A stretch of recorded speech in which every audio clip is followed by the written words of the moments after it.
Part 2 of All These Things Added by James Allen. The Heavenly Life. Perfect Freedom. There is no bondage in the heavenly life. There is perfect freedom. This is its great glory. This supreme freedom is gained only by obedience. He who obeys the highest cooperates with the highest, and so masters every force within himself and every condition without. A man may choose the lower and neglect the higher, but the higher is never overcome by the lower. Herein lies the revelation of freedom. Let a man choose the higher and abandon the lower, and he shall then establish himself as an overcomer, and shall realize perfect freedom. To give the reins to inclination is the only slavery. To conquer oneself is the only freedom.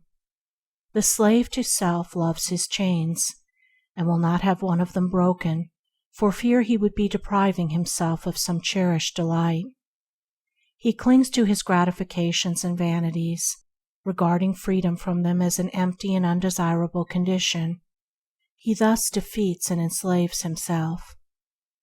By self-enlightenment is perfect freedom found.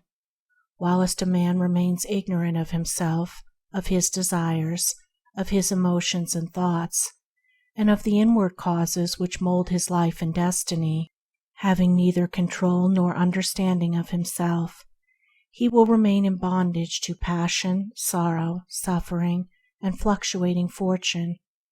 The land of perfect freedom lies through the gate of knowledge.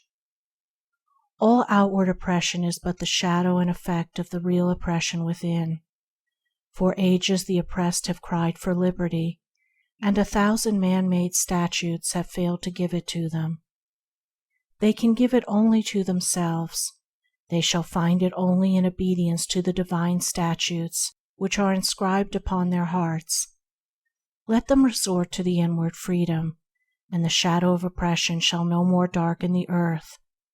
Let men cease to oppress themselves, and no man shall oppress his brother. Men legislate for outward freedom, yet continue to render such freedom impossible of achievement by fostering an inward condition of enslavement. They thus pursue a shadow without and ignore the substance within. Man will be free when he is freed from self. All outward forms of bondage and oppression will cease to be when man ceases to be the willing bond-slave of passion, error, and ignorance. Freedom is to the free. Whilst men cling to weakness, they cannot have strength. Whilst they love darkness, they cannot receive light, and so long as they prefer bondage, they can enjoy no liberty. Strength, light, and freedom are ready now, and can be had by all who love them, who aspire to them. Freedom does not reside in cooperative aggression, for this will always produce reactively cooperative defense, warfare, hatred, party strife, and the destruction of liberty. Freedom resides in individual self-conquest. The emancipation of humanity is frustrated and withheld by the self-enslavement of the unit. Thou who criest to man and God for liberty, liberate thyself.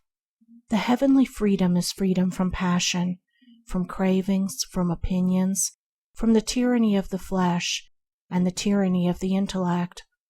This first, and then all outward freedom as effect to cause.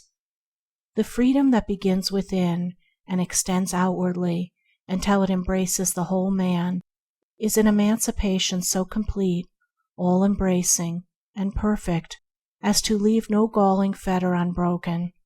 Free thy soul from all sin, and thou shalt walk a freed and fearless man in the midst of a world of fearful slaves, and seeing thee, many slaves shall take heart and shall join thee in thy glorious freedom. He who says, "My worldly duties are irksome to me, I will leave them and go into solitude, where I shall be as free as the air," and thinks to gain freedom thus, will find only a harder slavery. The tree of freedom is rooted in duty, and he who would pluck its sweet fruits must discover joy in duty. Glad-hearted, calm, and ready for all tasks is he who is freed from self. Irksomeness and weariness cannot enter his heart, and his divine strength lightens every burden so that its weight is not felt. He does not run away from duty with his chains about him, but breaks them and stands free. Make thyself pure.